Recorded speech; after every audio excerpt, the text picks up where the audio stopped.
Fala, gente boa, que prazer poder estar falando com uma parte dos meus irmãos na fé aí na igreja em Portugal, nosso IDERP aí em Portugal, e é uma satisfação muito grande poder estar com vocês hoje aqui compartilhando esse momento tão especial de uma palavra de Deus. Eu quero compartilhar com você, está no livro de João, capítulo de número 2, a partir do verso de número 1, a palavra nos diz o seguinte: e ao terceiro dia fizeram-se umas bodas em Caná na Galileia, e estava ali a mãe de Jesus, e foram também convidados Jesus e os seus discípulos para as bodas. E faltando vinho, a mãe de Jesus lhe disse: não tem vinho? Disse-lhe Jesus: mulher, que tenho eu contigo? Ainda não é chegada a minha hora. Sua mãe disse aos empregados: fazei tudo o que ele vos disser. E estavam ali postas 6 talhas de pedra para a purificação dos judeus, e cada uma cabiam 2 ou 3 metretas. Disse-lhe Jesus: enchei de água essas talhas, e disse-lhes: tirai agora e levai ao mestre-sala. E levaram. E logo que o mestre-sala provou a água feita vinho, não sabendo de onde viera, se bem que o sabiam os empregados que tinham tirado a água. Chamou o mestre-sala e esposa e disse-lhe: todo homem põe primeiro o vinho bom, e quando já tem bebido bem, então o inferior. Mas tu guardaste até agora o bom vinho. Jesus principiou assim os seus sinais em Caná da Galileia, manifestou sua glória, e os seus discípulos creram nele. Bom, esse texto é um texto de cabeceira e conhecido por muita gente quando fala do início do ministério miraculoso de Jesus, onde Jesus principiou os seus milagres. E é interessante o lugar onde Jesus iniciou os milagres, né? Jesus começou num casamento, Jesus começou transformando a água em vinho, que foi uma façanha incrível e muito poderosa. E quando nós olhamos para um texto como esse, nós temos a nítida impressão de que Jesus está fazendo milagres, ele se importa com as coisas mínimas que nós quase não damos valor. Bem, talvez se fosse num outro casamento, acabou o vinho, acabou.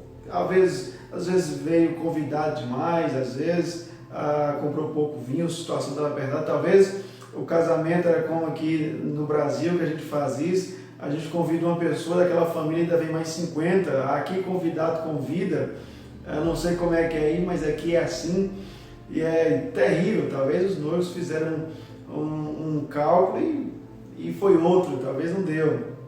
Mas o fato é que Jesus fez um milagre, se importou com uma coisa muito pequena, que era transformar água em vinho para poder continuar a alegria da festa e os noivos não passassem vergonha no final. E o fato é que Jesus está fazendo milagres o tempo inteiro em nossa vida. Jesus está movimentando e fazendo alguma coisa o tempo todo, embora nós não estejamos vendo, mas grandes milagres estão acontecendo ao nosso redor. E é por isso que, quando eu olho para um texto como esse, eu pergunto: o que caracteriza um milagre? Como é que um milagre chega? Quais são os critérios para poder vir um milagre? Tem que ser a situação horrível? Tem que ser a situação impossível? O que tem que ser um milagre? Porque foi transformado em vinho, uma coisa que dá para poder passar batido. Mas Jesus se importou com isso. E é aqui que eu quero conversar com vocês, nesse tempo, essa ministração, sobre quem é que faz milagres. E questionamentos surgem no meu coração quando eu vejo isso. E milagres, ele passa por um critério, pelo menos 3, que eu queria compartilhar com vocês aqui. O primeiro deles é, de fato, quem pode fazer milagre. Uma das coisas características do milagre é que milagre não se explica.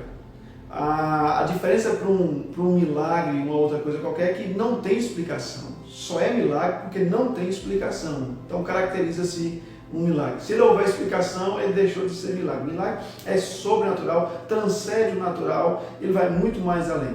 É por isso que quem pode fazer milagre é só Jesus. Por isso a nossa primeira pergunta de questionamento é: quem faz milagre? Bom, quem faz milagre é só, quem pode fazer milagre é só o nosso Senhor Jesus. E é nesse cenário que nós entendemos que milagre é uma coisa que Jesus faz, porque é da natureza de Jesus fazer milagre. Se grande, se pequeno, Jesus está fazendo milagre o tempo todo. O importante é que o homem não faça. Então o milagre vem. Recentemente eu estava fazendo um casamento aqui na minha igreja e eu me lembro que eu falei com os noivos exatamente esse texto. Quando Jesus faz os milagres e aquela festa, alguém lembrou de convidar Jesus. Ele estava lá, embora anônimo, ainda não tinha feito milagre nenhum antes, ainda não era tão grande, nem tão conhecido, nem tão famoso. Mas ele estava na festa. Alguém lembrou de convidar Jesus. Por isso, Lembre de convidar Jesus para a sua casa. Lembre de convidar Jesus para o seu casamento. Lembre de convidar Jesus para a criação dos seus filhos. Lembre de convidar Jesus para a sua faculdade, escola. Onde é que você vai? Lembre sempre de convidar Jesus, porque Ele precisa estar naquele lugar. Porque na hora que a situação apertar, Jesus vai se levantar para fazer alguma coisa. E aí nós entramos na nossa segunda parte, que é quando acontece o milagre. Primeiro é quem, segundo é quando acontece o milagre. Bom, o milagre acontece, ele tem uma versão, no verso de número 3, ele vai dizer que o vinho tinha acabado.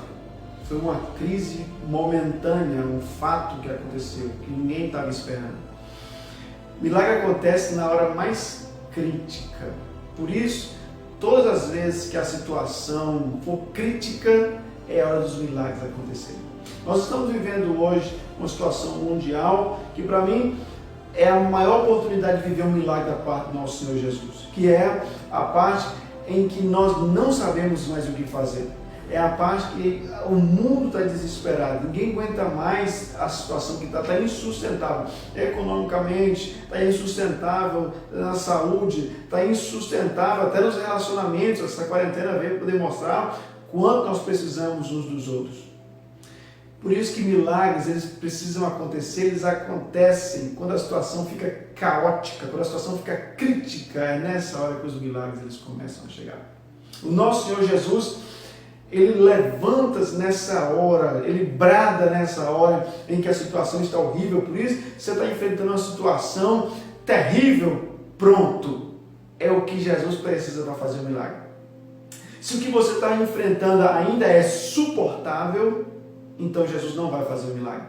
E eu tenho uma notícia para te dar, talvez não seria isso que você está esperando, mas se sua situação não está tão ruim, ela pode piorar. E eu até digo, se precisa acontecer um milagre, a situação precisa piorar para que o milagre aconteça. Mas se você está vivendo uma situação que está insustentável, pronto, aquieta no Senhor, porque é Jesus que faz o milagre e na hora mais crítica, Ele se levanta para poder fazer um grande milagre na nossa vida. É a hora que Ele grita, Jesus, eu costumo dizer que Jesus é aquele camisa 10, para quem gosta de futebol, Jesus é aquele camisa 10, que não tira Ele não, deixa Ele lá. Alguém lembrou de convidar Jesus, deixa Ele lá. Porque pode ser que Ele esteja numa atuação apagada, os camisa 10 tem muito essa façanha, pode ser que Ele esteja numa fase, num dia não tão inspirado, esteja apagado, mas numa bola Ele decide o jogo inteiro. Jesus é desse jeito. Jesus é aquele que pode ser que a situação na sua vida você pense que Jesus está numa atuação apagada, mas em um lance, em um dia, em uma jogada, Jesus muda o rumo da história e tudo se faz novo. Jesus muda. Por isso que quem faz milagre é o nosso Senhor Jesus, quando é na hora mais crítica, e aí vem a nossa terceira questionamento sobre milagres, é onde os milagres acontecem. Bom, os milagres acontecem sempre no caminho. É por isso que eu gosto dessa fala, quando os discípulos estavam com Jesus no caminho de Emaús, e eles perceberam no partir do pão que Jesus era quem caminhava com eles. O caminho revela, o caminho nos mostra, o caminho traz a provisão de Jesus. Tem muita gente que ele é do caminho, tanto que era assim que a seita dos nazarenos, que os cristãos do primeiro século eram chamados os do caminho, porque é no caminho que Jesus faz maravilhas e milagres. É por isso que a Bíblia diz que estes sinais seguirão aos que creem. Os sinais eles não vão adiante de nós, muito pelo contrário, eles vão nos seguindo à medida que nós vamos colocando os pés, o Senhor vai mandando os milagres, eles vão nos seguindo, eles virão a reboque. É por isso que o salmista diz que quem vai andando e chorando, que mesmo andando, mesmo chorando, ele lança a preciosa semente. É esse que voltará com os feixes, feliz, alegre e regozijando no Senhor. É por isso que quando eu olho para esse texto, eu consigo imaginar Jesus fazendo milagres o tempo inteiro, mas desde que esteja no caminho. Grandes homens de Deus fizeram muitos milagres, Moisés, Josué, Pedro, experimentaram milagres tremendos, mas todos tiveram que se levantar e fazer alguma coisa. Talvez muitos deles, uns tiveram que sair do barco, outros tiveram que andar sobre as águas, outros tiveram que marchar, outros tiveram que bater com o cajado, mas fizeram alguma coisa. O milagre, ele só acontece quando a gente sai da inércia. O milagre segue aqueles que estão crendo na provisão do Senhor. O milagre segue o arado, que quando nós colocamos a mão, o Senhor vai fazer. Eu vi a definição de fé, certa vez um pastor, um dos nossos pastores muito experientes, ele falou que fé é você colocar o pé, crendo que Deus vai colocar o chão. E é assim que os milagres acontecem também. Tem que crer e crer até o final e estar no caminho. Valorize esse caminho que você está passando. Valorize essa situação que você está passando hoje, porque ela está lapidando você, ela está melhorando você, ela está treinando você para ser uma versão melhor de você mesmo. Nós sabemos que Deus não muda, mas Ele se movimenta. Nós precisamos fazer uma coisa. Grandes homens de Deus que foram honrados pelo Senhor, chegaram a posições muito mais elevadas, eles fizeram uma coisa. Muita gente pensa que as coisas na vida de José aconteceram como num passe de mágica. Ele dormiu e é escravo e acordou governador. Muito pelo contrário. José ele estava fazendo alguma coisa. E é essa a característica daqueles que Deus honra. Fazendo alguma coisa. Os milagres chegam na vida daquele que faz alguma coisa. Enquanto José estava na prisão, ele estava estudando economia, ele estava estudando matemática, ele estava aprendendo ler e escrever, ele estava aprendendo a cultura egípcia, porque quando a oportunidade chegou, ele era a pessoa preparada. O caminho nos prepara, porque os milagres acontecem no caminho.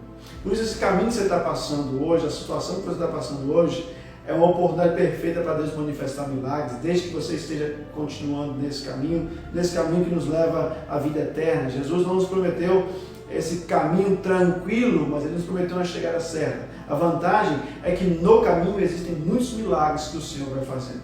Por isso, aqui eu quero deixar para você essa reflexão, dizendo que quem pode fazer milagre é o nosso Senhor Jesus. Dizendo para você que quando é na hora mais crítica e onde é sempre no caminho. É do caminho que as coisas acontecem. Por isso, saboreie o caminho. Saboreie o caminho que você está fazendo. Eu gosto muito de viajar e sempre eu tenho oportunidade, eu sempre vou visitar alguns parentes em uma cidade próxima aqui que eu tenho. E eu gosto muito da viagem, eu sempre vou muito rápido para poder tentar chegar.